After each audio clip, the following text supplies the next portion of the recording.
بالعالمين والعاقبة للمتقين ثم الصلاة والسلام على أشرف الأنبياء والمرسلين سيدنا ومولانا أبي القاسم محمد اللهم صل على محمد وآل محمد وآله الطيبين الطاهرين المعصومين المنتجبين الميامين المظلومين لا سيما بقية الله الأعظم روحي وأرواح العالمين لتراب مقدمه الفداء واللعن الدائمة على أعدائهم أجمعين من يومنا إلى قيام يوم الدين.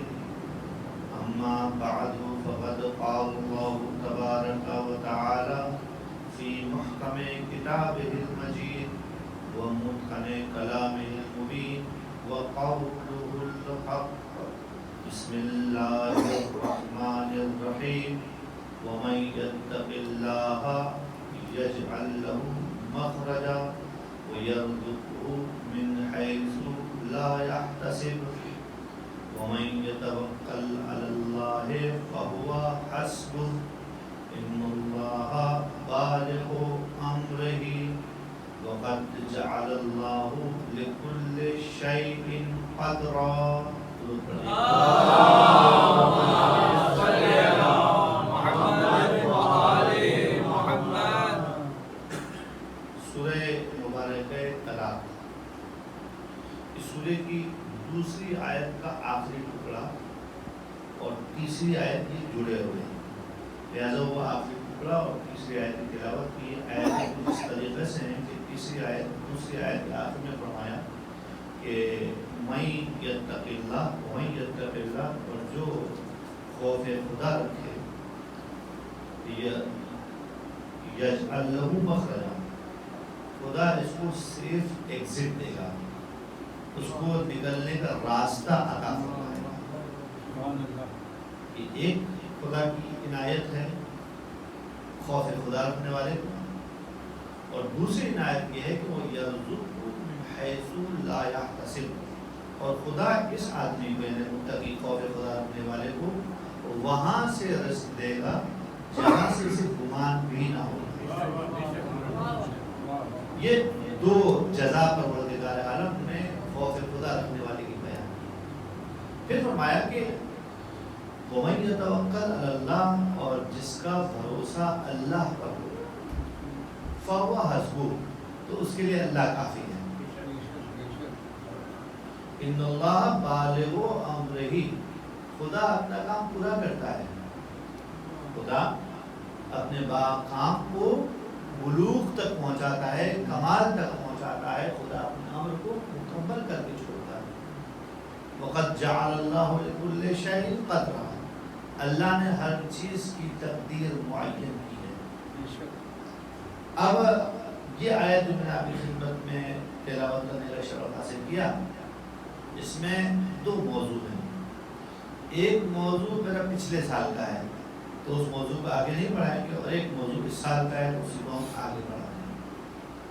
خوف خدا اور تقوی اور پرہیزگاری کے حوالے سے ہم نے پچھلے سال آپ کی خدمت میں گفتگو کی تھی. تو آج اگلا جو موضوع جہاں شروع ہوا ہے وہ یہ موضوع شروع ہوا ہے کہ وَمَن يَتَوَكَّلْ عَلَى اللَّهِ، جو آدمی اللہ پر بھروسہ کرے فَهُوَ حَسْبُهُ، اللہ اس کے لیے کافی ہے. تو بہت ہی واضح موضوع ہے، میرے بزرگان مجھ سے بہتر اس پر دسترس کرتے ہیں کہ توکل اسلامی معارف میں یعنی کیا، توکل کسے کہتے ہیں. بچوں کے لیے بات پہنچانی ہے صرف. توکل کا مطلب کیا ہے، دو چار مثالیں دے کے آگے بڑھیں تو بہتر ہے. مثال کے طور پر پانی کا کام ہے پیاس بجھانا. ٹھیک ہے جی، مجھے پیاس لگی ہے، میں نے ہاتھ بڑھایا، پانی پی لیا، تو پیاس بجھ جائے گی میری. تو پیاس بجھانے کے مرحلے میں نے تکیہ کس پر کیا؟ پانی پہ خدا پر کیا. پانی بھی پینا، خدا بھی تو تقیہ نہیں کہہ رہا ہے نا؟ جناب مجلس آپ نے برپا کرنی تھی، تو مجلس برپا کرنے کے لیے آپ نے اہتمام کیا، فرسیزہ خود بچھایا، خدا پہ بھروسہ کیا کہ اپنے ہاتھ پہ بھروسہ کیا؟ آپ نے ہاتھ پہ بھروسہ کیا۔ خطیب کو دعوت دی، خدا پہ بھروسہ کیا، خود پہ بھروسہ کیا؟ خود پہ بھروسہ کیا۔ نوح خان کو دعوت دی، خدا پہ بھروسہ کیا، خود پہ بھروسہ کیا۔ سوس خان کو دعوت دی، خدا پہ بھروسہ کیا، خود پہ بھروسہ کیا۔ سلام پڑھنے والے کو دعوت دی، خدا پہ بھروسہ کیا، خود پہ بھروسہ کیا۔ تبرک کا انتظام کیا، خدا پہ بھروسہ کیا، خود پہ بھروسہ کیا۔ چلے چھوڑیں، آپ نے چھری سے کچھ کاٹنا تھا، کیک کے 2 ٹکڑے کرنے تھے آپ نے، تو آپ نے چھری اٹھائی، کیک کاٹ دیا، تو کس پہ بھروسہ کیا؟ خدا پہ یا چھری پہ؟ چھری پہ۔ تو ہم بولتے کچھ ہیں، کرتے کچھ ہیں۔ یہ پوری کی پوری حقیقت ایسا ہی ہے کہ توکل کا مطلب یہی ہے کہ انسان اپنی زندگی میں، اپنی زندگی کے ہر کام میں، ہر شے میں پروردگار عالم پہ بھروسہ رکھے۔ اب اگر میں یہ بات کہوں تو آپ کہیں گے کہ مولانا بڑی آپ تو مزے کی بات کہہ دی، تو اب کل سے ہم جاب پر نہیں جائیں گے، کل سے جاب پہ کیوں جائیں گے؟ بیٹھیں گے، خدا پہ بھروسہ کریں گے، وہ دیتا ہے چھپڑ پھاڑ کے دے گا، ہم کچھ بھی نہیں کریں گے۔ اگلے سال جو ہے وہ عشرے کا انتظام نہیں کریں گے، بس سوچ کے بیٹھیں گے کرنا ہے تو ہو جائے، خدا پہ بھروسہ۔ تو اب جو میں نے بات کی ہے بھروسہ خدا پر، وہ میری بات ہے، وہ معارف اسلامی سے نکل کے آ رہی، لیکن آپ کا اعتراض بجا ہے، آپ بھی غلط نہیں کہہ رہے ہیں کہ مولوی صاحب غلط کہہ رہے ہیں، آپ کی بات بھی غلط نہیں ہے، مولوی صاحب جو کہہ رہے ہیں وہ بات بھی غلط نہیں ہے۔ تو ان دونوں باتوں کو جوڑا کیسے جائے، حقیقت تک پہنچا کیسے جائے؟ میں اس چیز کو صرف سمجھانا چاہتا ہوں تاکہ ہمارے سامنے معارف کے اعتبار سے توکل کیسے کہتے ہیں سمجھ میں آئے۔ لیکن 2 الگ بات ہے۔ پروردگار عالم کی ایک سنت الہیہ ہے۔ سنت الہیہ کیا ہے؟ کہ اس نے ہر چیز کے درمیان سبب مسبب کا رشتہ قائم کر دیا ہے۔ پانی کے درمیان اور آپ کی جناب علی تشفی آب کا مسئلہ رشتہ جوڑ دیا ہے، پانی سے پیاس بجھے گی۔ کاٹنے کے درمیان اور چھری کے درمیان ایک رشتہ جوڑ دیا اس نے آگے، ٹھیک ہے جی۔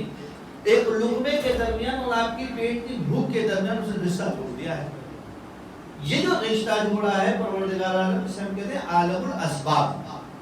عالم الاسباب میں سبب کام کرتا ہے، پانی پیاس بجھاتا ہے، کھانا بھوک مارتا ہے، چھری کاٹتی ہے، آگ جلاتی ہے نا۔ اچھا پوچھے جناب، یہ کھانا جو بھوک کو مٹاتا ہے یہ خود مٹاتا ہے یا کسی نے اس کو یہ حکم دے رکھا ہے؟ یہ پانی جو پیاس بجھاتا ہے یہ پانی کی طاقت ہے یا کسی نے اس کو یہ طاقت دے رکھی ہے؟ بھئی تاریخ میں ایسے بھی ملے جب ان کو پیاس لگی تو پانی پی پی کے مر گئے لیکن پیاس نہیں بجھی۔ اب نام تو نہیں لے سکتے ہم، لیکن ہے تو ہے یہ سب کہ پانی پی پی کے مر گئے لیکن پیاس بجھ کے نہیں دے رہی، اور کھا کھا کے مر گئے پیٹ بھر کے نہیں دے رہا۔ اور ابھی آپ دیکھ لیجیے پاکستان میں ماشاءاللہ آپ روزانہ دیکھتے ہیں کھانے والے کھا کے نہیں تھکتے لیکن پیٹ نہیں بھر رہا، ایسا ہی ہے۔ تو پروردگار عالم نے جو سبب مسبب کا رشتہ قائم رکھا ہے تو وہ جب چاہے اس رشتے کی تعطیل کر سکتا ہے، اس کی مرضی ہے۔ اگر نمرود ابراہیم کو منجنیق میں ڈال کر اس آگ میں روانہ کر دے کہ جو کلومیٹر کئی کلومیٹر تک چیزوں کو بھسم کیے جا رہی ہے اور پرندے بہت لمبی لمبی اڑان بھر کے وہاں سے گزر پا رہے ہیں کہ وہاں سے قریب جائیں گے تو بھسم ہو جائیں گے، اب جب حضرت ابراہیم کو بھیجا گیا تو پروردگار عالم نے آگ کو حکم دیا کہ یا نارو کونی برتن و سلام علی ابراہیم، آگ کا کام ہے گرم ہونا، خدا کہہ رہا ہے ٹھنڈا ہو جانا۔ بھئی آگ کو گرم کس نے بنایا؟ آگ کو گرم بنایا تو خدا نے، تو آگ کو ٹھنڈا کس نے بنایا؟ وہی خدا نے بنایا۔ تو اب اللہ تعالیٰ نے جو آتش کے درمیان جلانے کا رابطہ قائم کیا تھا، آج اس نے چھٹی کر دی، کہا آج نہیں ہوگا، آج نہیں ہوگا، ابراہیم پر نہیں ہوگا۔ اسی آگ میں جلانے کی طاقت بھی ہے، ہر چیز کو جلا رہی ہے اور کئی کلومیٹر تک جلا رہی ہے۔ وہ آگ اپنا کام کر رہی ہے، لیکن تعطیل ہوئی ہے، چھٹی ہوئی ہے تو صرف حضرت ابراہیم کے معاملے۔ محمد والے محمد بلند کر صلوات۔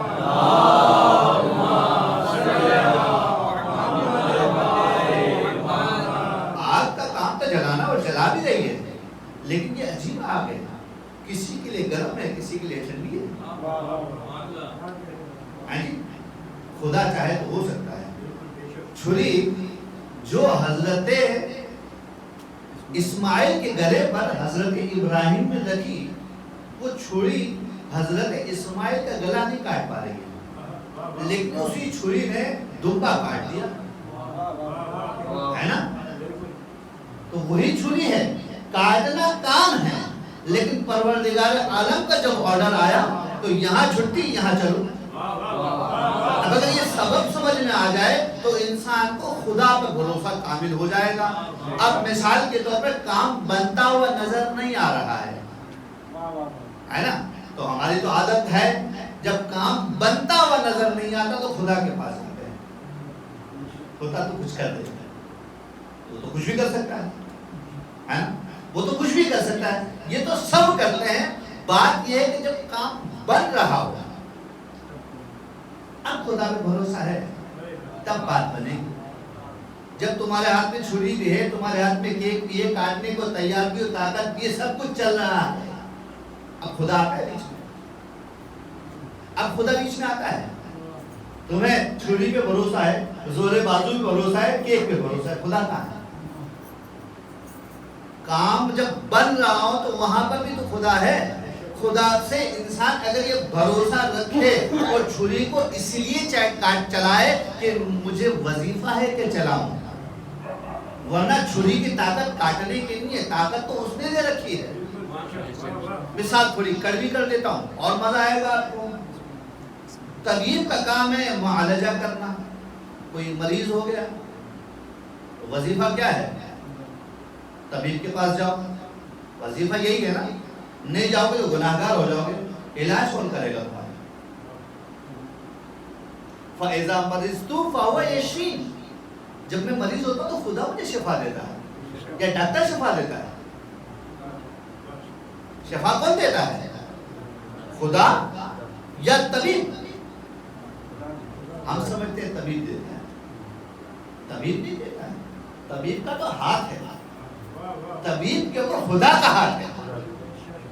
اگر پروردگار عالم چاہے تو یہ طبیب کی وہ گولی جس سے 2 منٹ پہلے کسی کا علاج کیا تھا، اسی گولی کو قاتل بنا دے گا،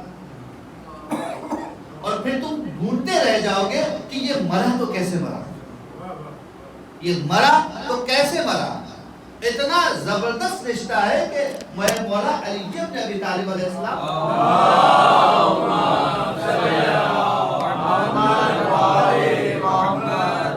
ارشاد فرماتے ہیں کہ تزل الامور عند المقادیر، تمام امور، ہر شے، ہر چیز تقدیر کے سامنے ذلیل ہے، پست ہے، اوقات ہی نہیں ہے۔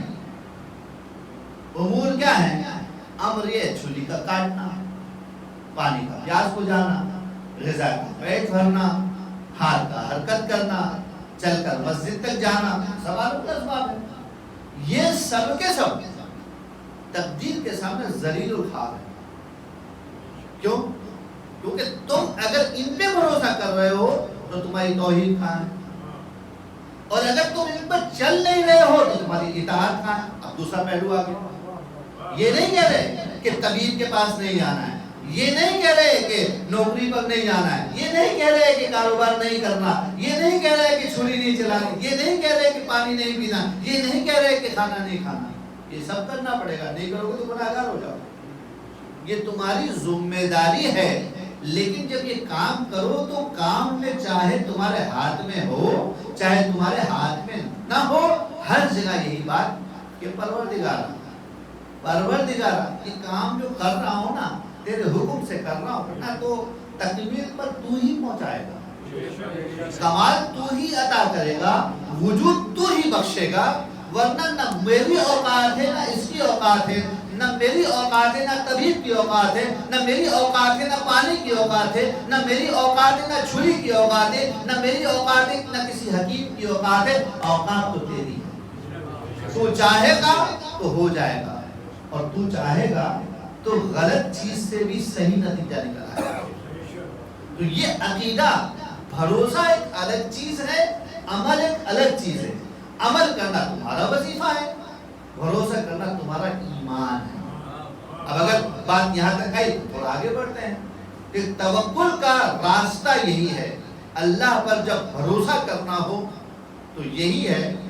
اب مولا حسین علیہ السلام کو معلوم ہے روز اول سے کہ ان اللہ شاء ان یرانی قتیلا، خدا جو مجھے مقتول دیکھنا چاہتا ہے، لیکن مولا نے جنگ پوری۔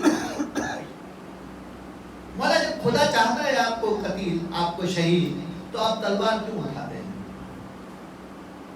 آپ کیوں جناب علی ایک ایک کر کر اپنے جوانوں کو بھیج رہے ہیں؟ میرا وظیفہ ہے، یہ میری ذمہ داری ہے، ورنہ شہادت تو ہمیں ملنی ہے۔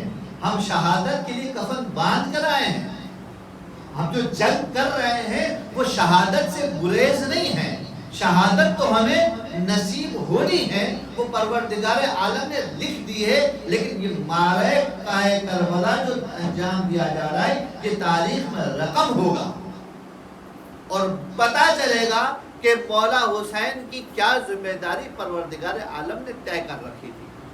اب ہر جگہ پہ آپ جائیے، اب کیا ہوتا ہے، ہماری زندگیوں سے خدا کا وجود کہاں پر ہوتا ہے؟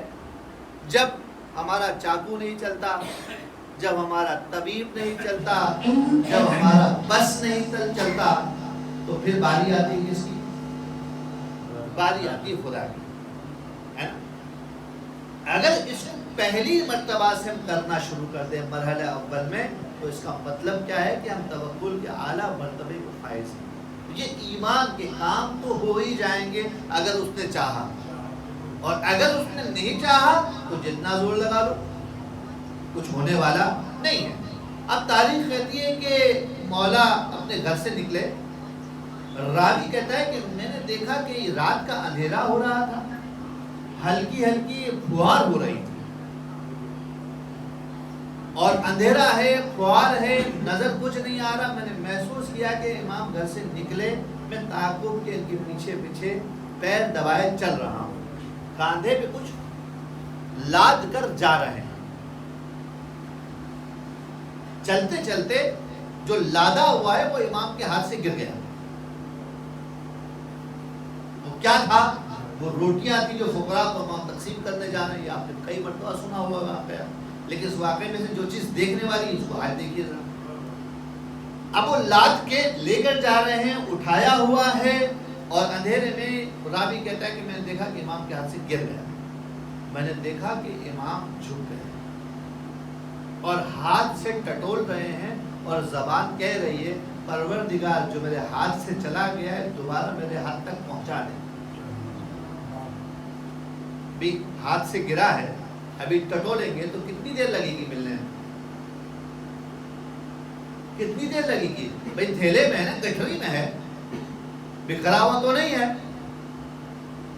لیکن امام اپنی ذمہ داری جو ڈھونڈنے کی ہے، جو وظیفہ ہے، اس کو انجام دے رہے ہیں، اور ساتھ میں پروردگار عالم سے دعا کر رہے ہیں، پروردگار جو میرے ہاتھ سے چلا گیا ہے وہ میرے ہاتھ تک پلٹا دے۔ اب بات سمجھ میں آ رہی ہے کہ کتنے قریب ہو کے بات ہو رہی ہے کہ امام کے ہاتھ میں ہے، امام کے بس میں ہے، امام کے اختیار میں ہے۔ یعنی ہمارے اعتبار سے اس دعا کی کوئی جگہ ہی نہیں ہے، لیکن روایت میں کہا گیا کہ اپنے کھانے کا نمک بھی خدا سے مانگو۔ نمک تو کتنا آسانی سے میسر ہے، تو جو ہمیں یہ سکھاتے ہیں تو ان کا عمل کیسا ہوگا؟ بس دعا کرنے والا حقیقت میں پہلے مرحلے پر توکل کے مرحلے پر فائز ہوتا ہے، بھروسہ کرتا ہے. جب بھروسہ کرتا ہے تو دعا کرتا ہے. اب آیت کا ترجمہ دوبارہ کرتا ہوں. وَمَن يَتَوَكَّلْ عَلَى اللَّهِ فَهُوَ حَسْبُهُ، جو اللہ پر بھروسہ کرے اللہ اس کے لیے کافی ہے، کیونکہ وہ ایسی طاقت ہے جو مسبب الاسباب ہے. اگر تم نے اللہ پہ بھروسہ نہیں کیا تو الٹیمیٹلی تم اسباب کی طرف جاؤ گے. تم کسی وزیر سے تعلقات بڑھاؤ گے، تم کسی مشیر سے تعلقات بڑھاؤ گے، ہے نا، تم کسی سیاستدان کے قریب رہنے کی کوشش کرو گے کہ بھئی ہمارے یہ مسئلے حل ہو جائیں. یہ سب کے سب کیا ہیں؟ یہ سب کے سب اسباب ہیں. اور اسباب بھی اس کو کہتے ہیں نا کہ ہمارے حساب سے اردو کا لفظ استعمال کیا، نیچ اسباب ہیں.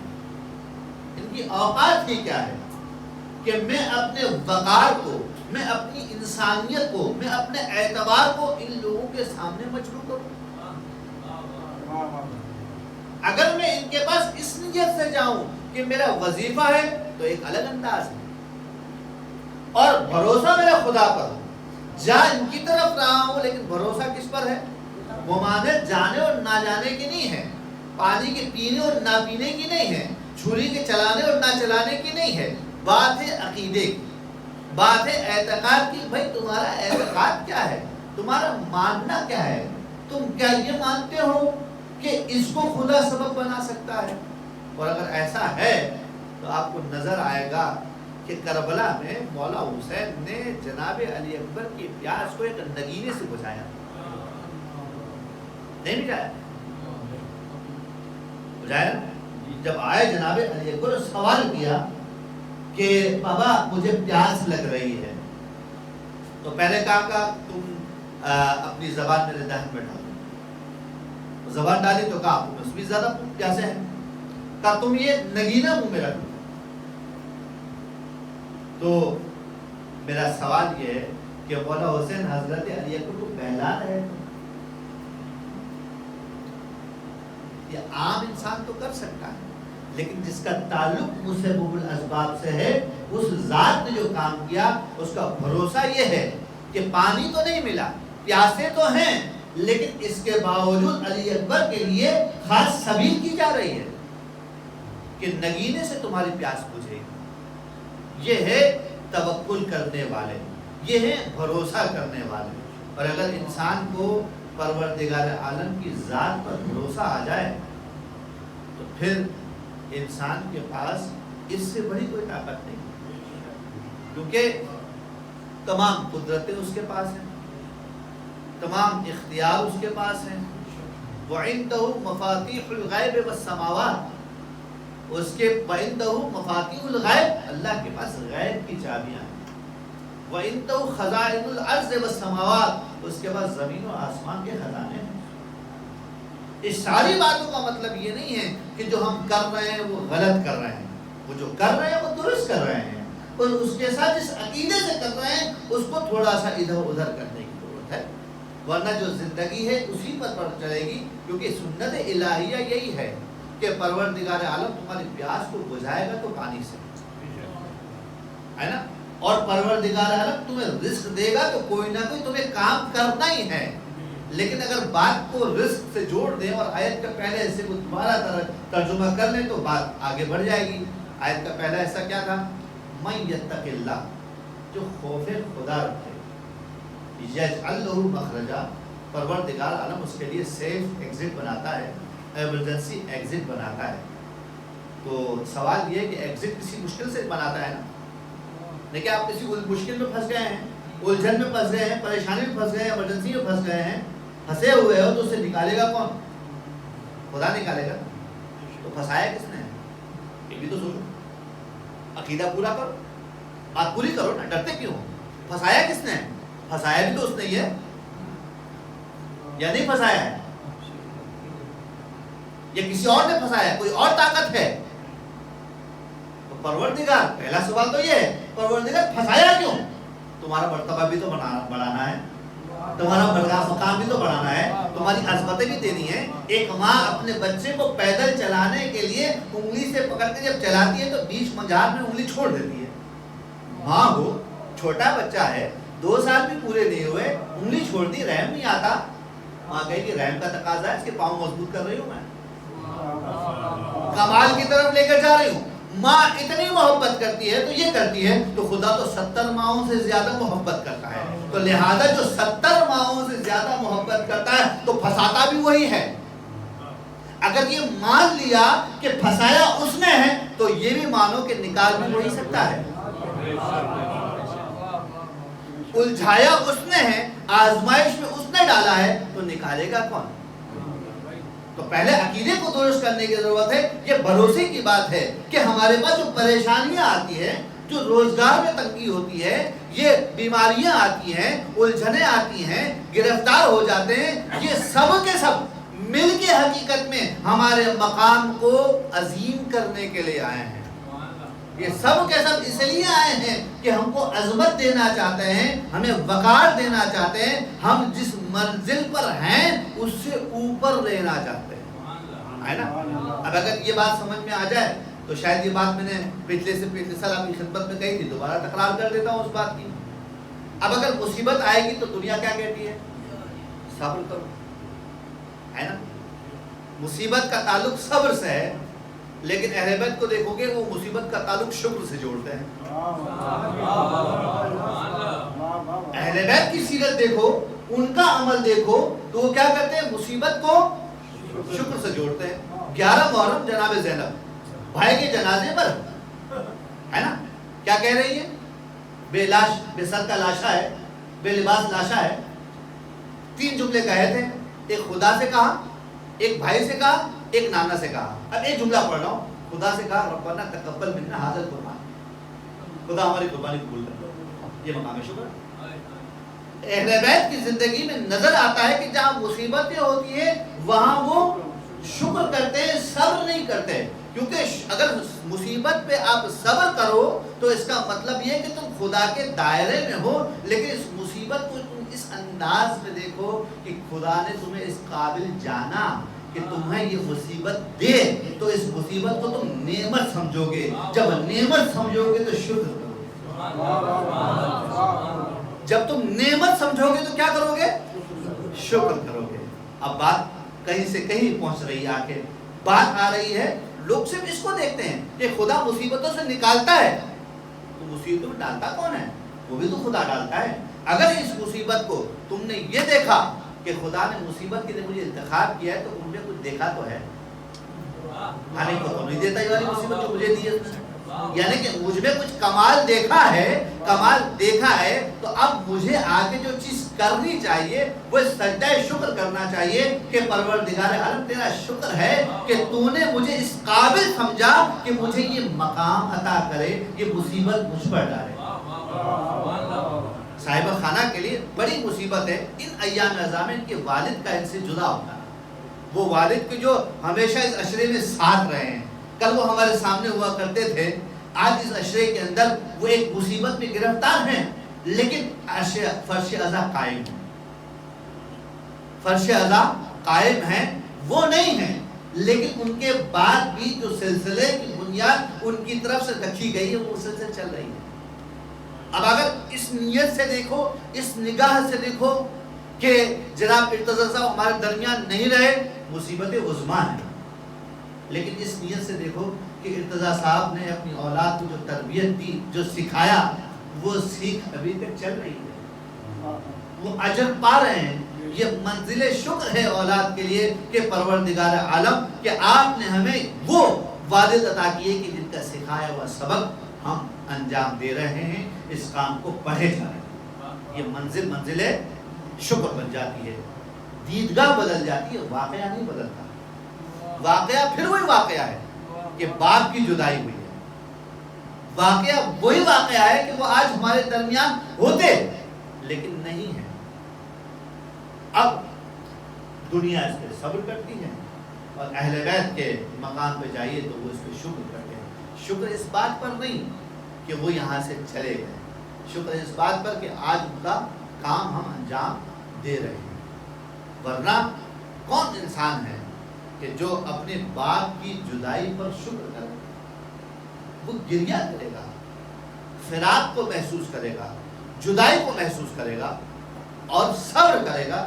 لیکن اگر دائرے کو، نگاہ کو بدل دیں تو یہ مقام شکر بن جاتا ہے کہ پروردگار عالم تو نے ہمیں وہ سعادت دی، وہ مقام دیا کہ ان کے سکھائے ہوئے سبق کو پڑھ رہے ہیں، انجام دے رہے ہیں. کیونکہ حقیقت بھی یہی ہے، جو سب کچھ ہم پوری زندگی کرتے ہیں وہ ساتھ قبر میں جانے والا ہے. یہ جو ذکر حسین کی مجلسیں برپا کی جاتی ہیں، یہ قبر کا سامان ہے، یہ وظیفے کی ادائیگی ہے. ایسا نہیں ہے کہ ہم نہیں ہوں گے تو یہ نہیں ہوگا. کون سے کام بند ہیں غالب خستہ کے بغیر؟ ہاں، کون سے کام بند ہیں؟ ایک آدمی کے جانے سے، 2 آدمی کے جانے سے، 100 آدمی کے جانے سے دنیا رک جاتی ہے. دنیا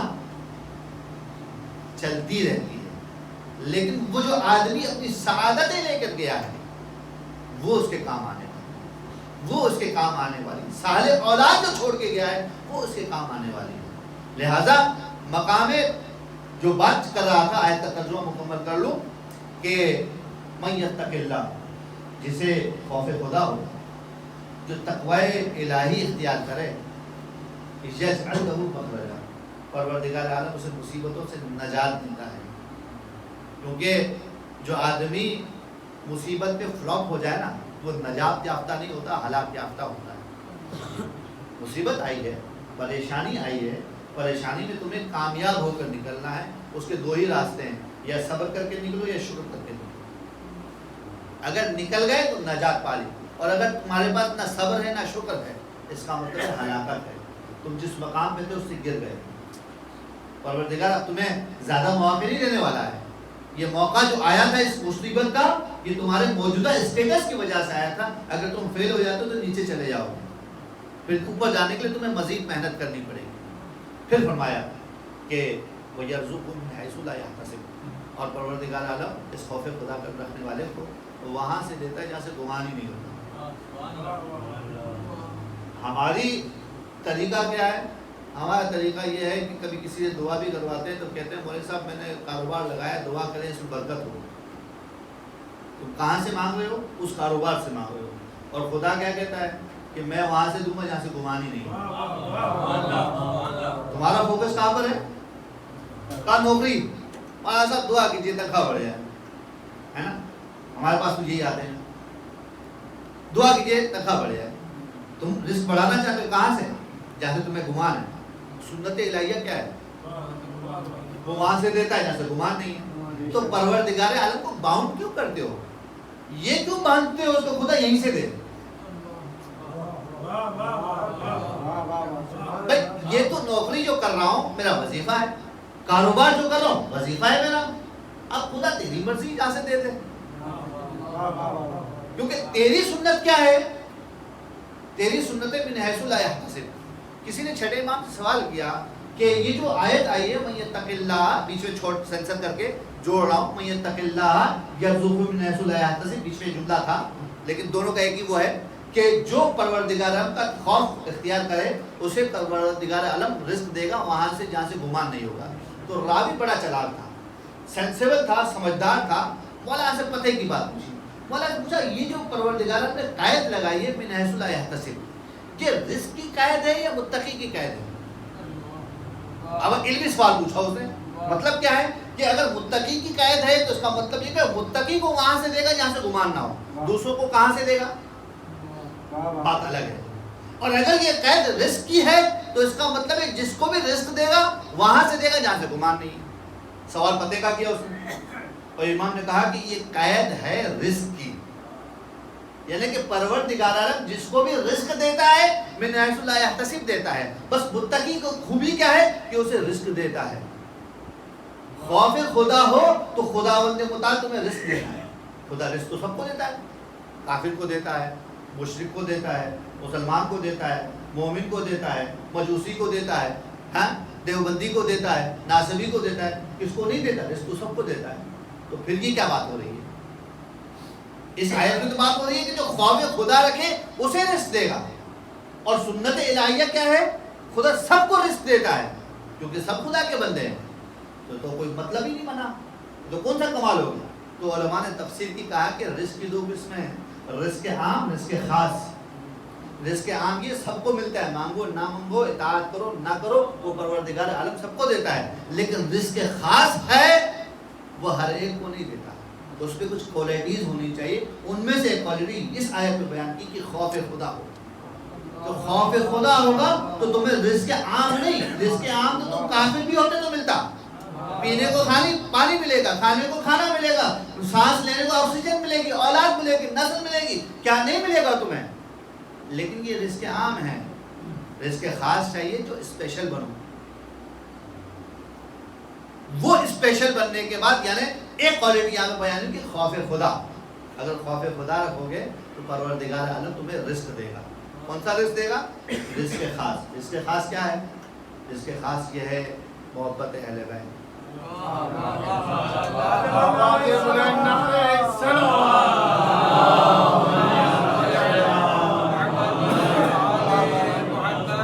رزق خاص کیا ہے؟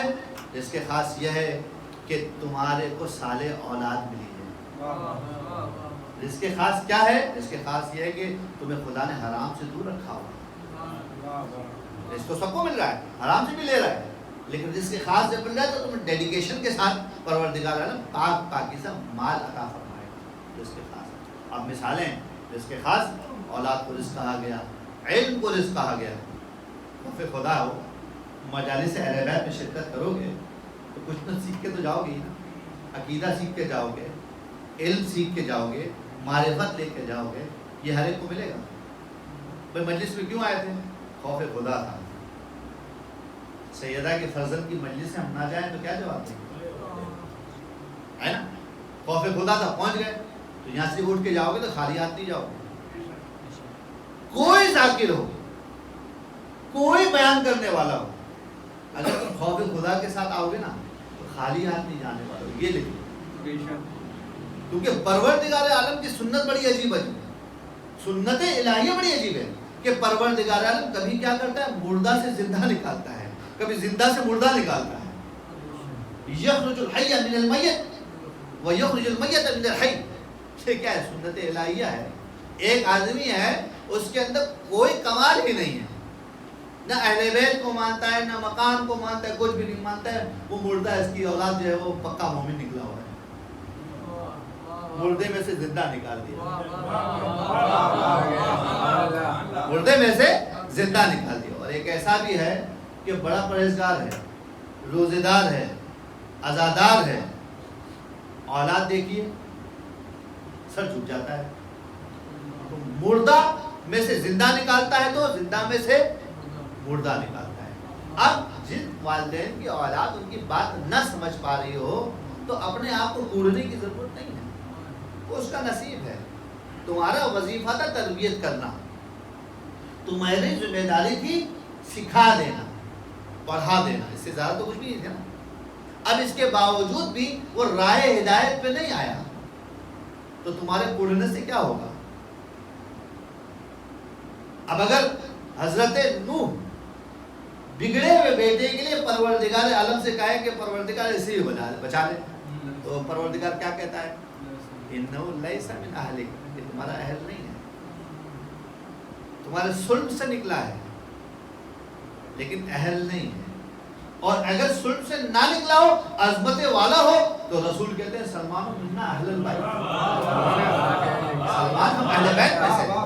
فارس سے آیا ہوا شخص، وہ فارسی زبان، یہ عرب وہ عجم، کوئی تعلق نہیں ہے، کوئی نسب نہیں ملتا، لیکن اتنی عظمتیں لے کر آیا ہے کہ رسول کہہ رہے ہیں کہ سلمان منا اہل البیت، سلمان ہم میں سے ہے۔ آواز بلند نعرہ صلوات۔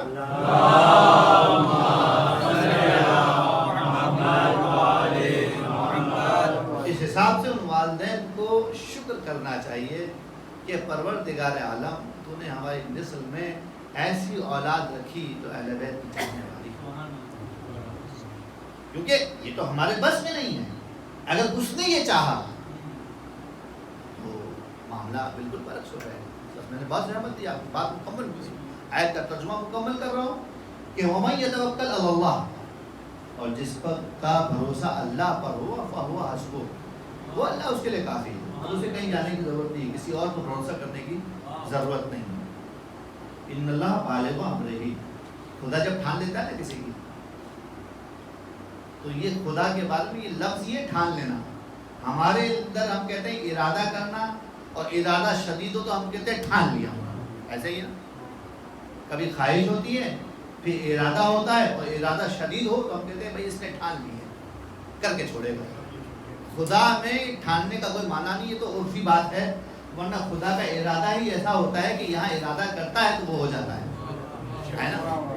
تو اب اس سے معنی سمجھ میں آ رہا ہے کہ آیت تطہیر میں پروردگار عالم نے کیا کہا رکھا ہے، کہا کہ انما یرید اللہ لیذھب عنکم الرجس اہل البیت، پروردگار عالم کا ارادہ یہ ہے کہ تم اہل بیت سے نجاست کو دور رکھے، ارادہ ہی ہے نا، کیا تو نہیں کیا، دنیا کہتی ہے تو ارادہ ہی ہے، ہم کہتے ہیں خدا کا ارادہ عمل سے جدا نہیں ہے، اس نے جو ارادہ کیا ہے تو ہو گیا، وہ ارادہ ہو گیا، لہذا پروردگار عالم کی نسبت سے یہ بات کہنا کہ وہ پہلے ارادہ کرتا ہے پھر عمل کرتا ہے، یہ ہم بندے ہیں کہ ہمارا ارادہ اور ہوتا ہے، ہمارا عمل اور ہوتا ہے، لیکن جہاں خدا کا ارادہ ہو وہاں عمل بھی ہوتا ہے۔ اب اگر ارادے و عمل کا ایک ڈفرنس سمجھ میں آ جائے تو آخری جملہ کہہ کے بات ختم۔ میرے مولا کا جملہ یاد کیجئے کہ میں نے ارادوں کے ٹوٹنے سے خدا کو پہچانا۔ علی کو اپنے ارادوں پہ بڑا ناز ہے، علی کو اپنے ارادوں پہ بڑا ناز ہے، اور کہہ یہ رہے ہیں کہ اگر ذات خدا نہ ہو تو کسی کو میرے ارادے توڑنے کی مجال نہیں ہے۔ کچھ علی کے ارادے ٹوٹے ہیں، کچھ علی کے ارادے ٹوٹے ہیں، اس کا مطلب خدا ہے۔ کتنا ناز ہے علی کو اپنے ارادوں پر، عرفت اللہ بفسخ العزائم، میں نے ارادوں کے ٹوٹنے سے خدا کو پہچانا ہے۔ اب اگر ایسے لوگوں کی معرفت ہمارے پاس ہے، ایسے لوگوں کے ماننے والے ہیں، تو کیوں معرفت پروردگار عالم میں ہم پیچھے رہ جائیں؟ اب اگر کربلا والوں کا تذکرہ کیا جائے تو دل چاہتا ہے کہ جناب قاسم کا تذکرہ کیا جائے۔ ارادہ ہے شہادت کا۔ شب عاشور جب مولا حسین نے سب کے بارے میں بتایا کہ آپ بھی شہید ہو جاؤ گے، آپ بھی شہید ہو جاؤ گے، تو ایسے میں قاسم ابن حسن نے پوچھا کہ چچا جان میں بھی شہید ہو جاؤں؟ کہ یہ بتاؤ کہ تمہاری نگاہ میں موت کیسی ہے؟ کہ احلی من العسل، مجھے تو موت شہد سے بھی زیادہ میٹھی لگتی ہے۔ کہ تم کیا علی اصغر بھی شہید ہو جائے؟ شہادت کی نوید مل گئی، لیکن کم سے قاسم نے سوال کر دیا، چچا جان کہ یہ ظالم خیموں تک آئے؟ قاسم کہ تمہارا سوال ہے نا ایسا ہوگا، خیموں تک نہ ہوگا، خیموں تک آئیں گے، خیموں میں آگ بھی لگے گی، بیویاں ایک خیمے سے دوسرے خیمے میں جب جا رہی ہوں گی نا تو ان کے سروں سے چادر بھی چھینی جائیں گی، ان کے کانوں سے گوہر بھی نکالے جائیں گے۔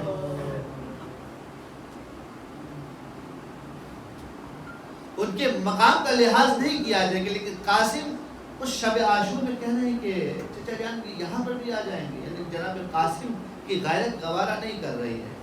مولا حسین نے کہا کہ نہیں، علی اصغر تو مقتل میں شہید، اور جناب قاسم نے وہ رات گزار دی، چچا نے نوید دی ہے کہ شہادت ملے گی۔ اب صبح ظہر کے بعد جب شہادتوں کا سلسلہ ہوا شروع، تو حضرت قاسم بار بار جاتے ہیں، اجازت مانگتے ہیں، چچا منع اجازت نہیں دے، شہادت چاہیے، چچا اجازت نہیں دے۔ ایک مرتبہ قاسم خیمے کے کنارے پر سر نہوڑا کر بیٹھے، یاد آیا کہ شہادت کے بابا نے ایک وصیت کی، بیٹا قاسم زندگی میں جب کبھی مشکل وقت آئے، کٹھن وقت آئے، تو تم اس بازوبند کو کھول لینا، اس میں لکھے کے مطابق عمل کر لینا۔ آج تک قاسم کو مشکل وقت نہیں آیا تھا، اب جو یاد آئی بابا کی وصیت، تو اس سے زیادہ مشکل وقت کیا ہو کہ قاسم تڑپ رہے مرنے کے لیے اور چچا اجازت نہیں دیتے۔ فوراً سے اس کا بازوبند کو کھولا، نامے کو پڑھا اور اس میں بیان پڑھا بابا کا کہ بیٹا ایک وقت ایسا آنے والا ہے کہ میرا بھائی دشمن کے نرغے میں اکیلا رہ جائے، بھائی پر اپنی جان سے ڈرے مت کیجیے۔ چہرے کو، بچے کو جب خبر ملی شہادت کی تو بجھا ہوا چہرہ کھل گیا، دوڑے ہوئے چچا کے پاس آئے، چچا کو ان کے بھائی کا نامہ اور خط دیا۔ بھائی حسین نے بھائی حسن کا نامہ دیکھا، آنکھوں سے لگایا، بوسہ لیا، اور بوسہ لینے کے بعد جناب قاسم کو تیار کرنے کا طریقہ کیا ہے؟ حمید ابن مسلم کہتا ہے کہ میں نے دیکھا کہ حسین نے ایک ماہپارے کو آمادہ کیا ہے، سر پہ امامہ رکھا لیکن امامے کو دو ٹکڑے کر کے رکھا، یہ نشانی تھی کہ یتیم ہے۔ جو دوسرا ٹکڑا تھا اس کو کفن کے طور پر ڈال دیا، لباس پر گریبان کو چاک کر دیا، یتیمی کی علامت۔ میں نے دیکھا، حمید کہہ رہا ہے، میں نے دیکھا ایک ماہپارہ آ رہا ہے، سر پہ امامہ ہے۔ امامے کا انداز بیان کیا کہ امامے کے دو طرف کھلے ہوئے ہیں، گریبان چاک ہے، پیروں میں اس کے نالین ہیں۔ مجھے یاد ہے، حمید کہتا ہے، مجھے یاد ہے کہ اس کے بائیں پیر کے نالین کا فیتا کٹا ہوا ہے۔ حمید تو نے بہت غور سے دیکھا، حمید یہ تو بتا یہ بچہ جا کہاں رہا ہے؟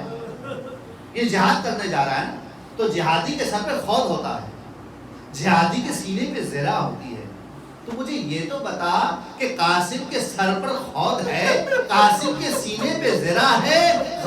حمید کہے گا کہ نہیں، قاسم کے نہ سینے پہ زرہ ہے نہ سر پہ خود ہے۔ ارے قاسم کی عمر ہی اتنی چھوٹی ہے کہ اس عمر کے مجاہد نہیں ہوتے، ان کے لیے خود نہیں بنتا، ان کے لیے زرہ نہیں بنتی، بس لیلا۔ ارے قاسم کو روانہ کیا گیا ہے اور اس کیفیت میں روانہ کیا گیا ہے کہ قاسم کے سر پر امامہ ضرور ہے، خور نہیں ہے، سینے پہ زرہ نہیں ہے، ہاتھ پہ تلوار ہے۔ ارے حسن کا لال کربل کی زمین پر اب مقتل کی طرف بڑھا ہے۔ ارے جہاد کرتے کرتے ایک مرتبہ زین سے زمین پر آیا، چچا کو آواز دی، یا اماں، اے چچا جان میری مدد کو آئیے۔ قاسم کا قاتل قاسم کو گرانے کے بعد قاسم کے سر پر پہنچائے اور چاہتا ہے کہ قاسم کا سر قلم کر دے۔ آواز چچا تک پہنچی، مولا حسین اپنے عقاب پر سوار ہوئے، دوڑتے ہوئے تیزی سے قاسم کے پاس پہنچے۔ اس تیزی سے دوڑے کہ دشمنوں میں ہلچل مچ گئی۔ ہلچل جب مچی تو مولا حسین نے ایک وار کیا، قاسم کے قاتل کے ہاتھ کٹ گئے۔ جب ہاتھ کٹ گئے نا تو اس نے اپنے والوں کو آواز دی، آؤ میری مدد کو۔ اب جو مدد کے لیے آئے نا تو روایت یہ کہتی ہے کہ یہاں کے گھوڑے وہاں ہوئے، وہاں کے گھوڑے یہاں ہوئے، قاسم کا قاتل زندہ رند گیا۔ جسے بچانے آئے تھے وہ رند گیا، جسے مارنے آئے تھے اس کا کیا ہوا؟ جس کو قتل کرنے آئے تھے اس کے ساتھ کیا گزری؟ ہائے حسن کا لال زندہ پامال ہو گیا۔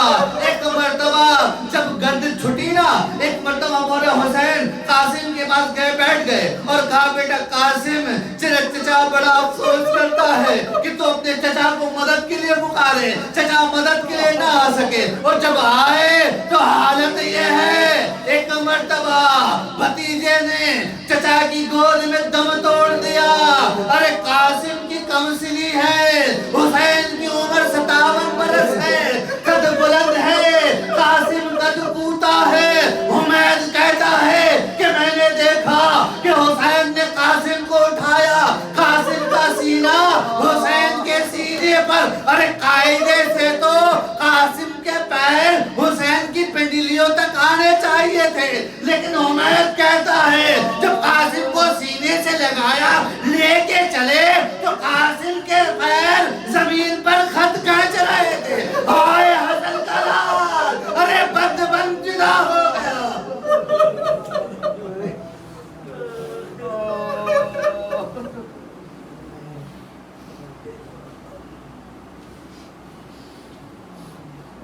سیعلم الذین ظلموا ای منقلب ینقلبون. باعث واسطہ محمد و آل محمد کا ان آنکھوں پر اپنی رحمتوں کو نازل فرما. پروردگار ان آنکھوں پر اپنی رحمتوں کو نازل فرما. اللہ صاحب عزا کو اور ان کے گھر والوں کو سب کو صبر جمیل عطا فرما. تجھے واسطہ محمد و آل محمد کا حاضرین پر اپنی رحمتوں کو نازل فرما. اللہ جہاں کہیں بھی اہل بیت کے چاہنے والے موجود ہیں کی جان مال سے تعلق کی حفاظت فرما. جو بے اولاد ہیں اولاد عطا فرما. پریشان احوال پریشانی کو برطرف فرما. پر اللہ تجھے واسطہ محمد و آل محمد کا تمام رکان اہل بیت کو تمام شیعان علی ابن طالب کو تمام مطلبات عالیت خصوصیت سے کربلا معلیٰ کی زیادت و شرف بارکہ فرما. پر تجھے واسطہ محمد و آل محمد کا محروم کو اپنی مغفرتوں سے نواز دے. اپنے جوار معصومین میں جگہ عطا فرما.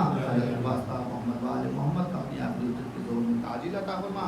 ہمیں ان کے آوان انصار میں شامل فرما. اپنے سورہ فاتحہ کے ذمہ سے کل مومن مومنات علماء شہداء جن سورہ فاتحہ پڑھنے والا امین حاضرین کے مرومین اور خصوصیت سے سید التضا حسین رضوی ابن سید واحد حسین رضوی سب کو ذہن میں رکھتے ہوئے رحمہ اللہ من قرأ الفاتحہ.